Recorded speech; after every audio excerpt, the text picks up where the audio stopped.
Guys आज वायु प्रदूषण भएर यहाँ हावा लागेर यहाँ तनाव कोही कोही खाइरहेको छ कोही कोही केही गरिरहेको छैन गाइस बिजोग बनाएको छ।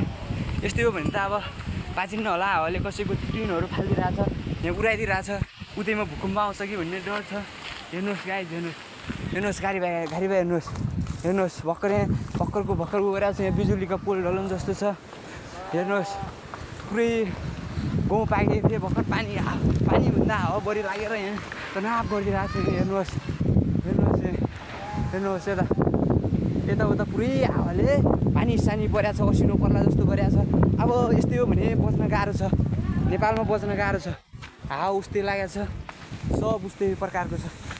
हेर्नुहोस् गाइस हेर्नुहोस् हावा लागेको छ बल्ल यहाँ राम्रोसँग बस्ने बास छैन घर भएर यहाँ भूकम्प आउँछ कि भन्ने डरले घरमै सुत्न अलि डराइरहेको छ। हावा लागिरहेछ हावाले कसैको टिन उडाइरहेछ कसैको के गरिरहेछ। हेर्नुहोस् यो चुतोहरू हेर्नुहोस् गाइस कति हावा लाग्छ घरमै बस्न डर लागिरहेछ घरमै। हेर्नुहोस् गाइस हेर्नुहोस् तल पुरा हावा हेर्नुहोस् हावा माथि बाहेक काम हेर्नुहोस् काम यो हावाले सताएको छ सबलाई सताएको छ होइन गाइस। म घरमै बसिरहेको छु होइन त्यस्तो घरमा बस्नेलाई हावाको त केही डर छैन फेरि भूकम्पको बढी डर छ। होइन गाइस यहाँ खाना गर्ने डर यहाँ खाना गर्ने पनि भइरहेको छैन यो हावाले गर्दा टिन डरला कि भन्ने डरले। हेर्नुहोस् हावा प्रदूषण हेर्नुहोस् रुखै ढाल्ला जस्तो छ। हेर्नुहोस्